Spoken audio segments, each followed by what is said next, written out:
Price அல்லாஹ். இன்றைய சிந்தனையின் வசனத்தோடு கதை ஒன்றை கேட்போமா? அம்மா, தயவு செஞ்சு எனக்கு அனுமதி கொடுங்க.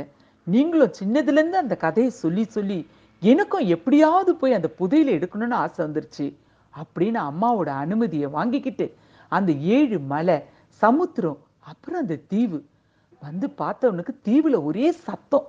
என்ன சத்தம்னு தெரியல. அப்பதான் கவனிச்சான், அந்த பெரிய ராட்சதன் கொரட்டை விட்டு தூங்கிட்டு இருந்தான். அப்பாடா, அவன் தூங்குனா லேஸ்ல எந்திரிக்க மாட்டான்னு அம்மா சொன்னாங்க. நல்லா தூங்கட்டும், இப்போ ஒரே எதிரி கரடி மட்டும்தான், அவன் அந்த குகை வாசல்ல இருப்பான்னு சொன்னாங்க. தேடி பார்த்தான் அந்த வாலிபன். அப்படி எதுவும் கரடி இல்லை, ஆனா குகை இருக்கு. வாசல்ல ஒரு பெரிய பாறை மாதிரி இருக்கு.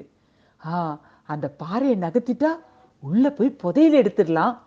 ரொம்ப ஆர்வமா போனான். பாறையை நகர்த்தவே முடியல. ரொம்ப கஷ்டப்பட்டு அப்படியே ஒரு தள்ளு தள்ளினான்.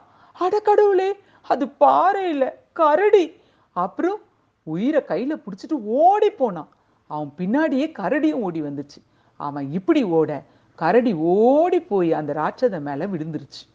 ராட்சதன் தூங்கிட்டு இருந்தவன் ஏதோ கொசு கடிச்ச மாதிரி கைய தூக்கி ஓங்கி அடிச்சான். அப்புறம் கரடி செத்து போச்சு. அப்பாடா, 2 எதிரியோட தொல்லையும் இல்லை. இப்போ குகைக்குள்ள போய் புதையல் எடுக்க வேண்டியதுதான் அப்படின்னு ரொம்ப சந்தோஷமா அந்த வாலிபன் அந்த குகைக்குள்ள போய் எட்டி பார்த்தான். அட கடவுளே, அம்மா கதையில சொன்ன மாதிரி எல்லாமே இருந்துச்சு, ஆனா உள்ள ஒண்ணுமே இல்லை.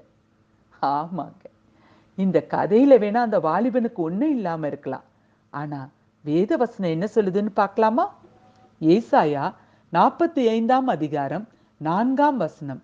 அந்தகாரத்தில் இருக்கிற பொக்கிஷங்களையும் ஒளிப்பிடத்தில் இருக்கிற புதையல்களையும் உனக்கு கொடுப்பேன்.